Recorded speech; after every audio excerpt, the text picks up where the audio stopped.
যেহেতু বিরোধী দলীয় যাত্রা হচ্ছে এই বায়তুল মুকাররম থেকে, আমি সরকারের কাছে আহ্বান জানাবো, দেশের কাছে আহ্বান জানাবো, প্রশাসনের কাছে আহ্বান জানাবো, আপনারা দ্রুত গতিতে শহীদ উসমান হাদী ভাইয়ের হত্যাকাণ্ডের বিচার যাতে হয় সেই উদ্যোগ নিন।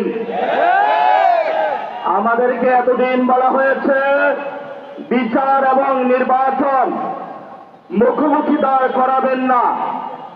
আমরা মরিয়া প্রমাণ করিলাম যে আমরা নির্বাচন বিরোধী নই।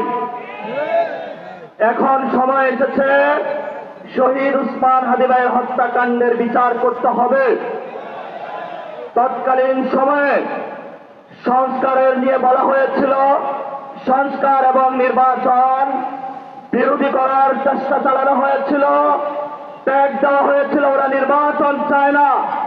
আমরা তোমাদের চোখে আঙ্গুল দিয়ে দেখেছি আমরাই বাংলাদেশে গণতন্ত্র চাই, তোমরা চাও ভোটাঘাতি করতে।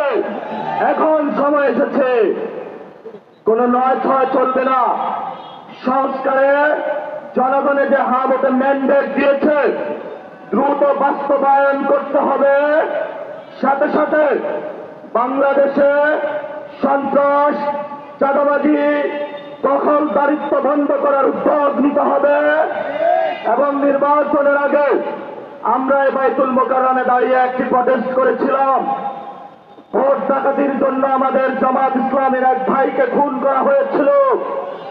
আমরা বলেছিলাম আমরা আবার আসবো, দ্বিগুণ হয়ে আসবো, এসে দ্বিগুণ হয়ে আমাদের ভাইয়ের হত্যার বিচার বুঝে নিতে হবে।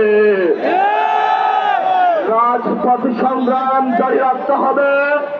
যেই বন্ধের উপরে আক্রমণ করা হয়েছে, পেটে লাথি মারা হয়েছে, বোরকা ধরে টান দেওয়া হয়েছে, গুলিবিদ্ধ করা হয়েছে, পা ভাঙা হয়েছে, প্রত্যেকটির হিসাব করায় গন্ডায় আমরা ইঞ্জিনিয়ার তারেক রহমান থেকে বাংলাদেশে বুঝে দেব ইনশাআল্লাহ। আমরা একমাত্র ভয় পাই কার কাছে? আল্লাহ ছাড়া আমরা কারো কাছে ভয় পাই না। হে মালিক, তুমি আমাদের রক্ষাকারী, তুমি আমাদের রিজিক দাতা।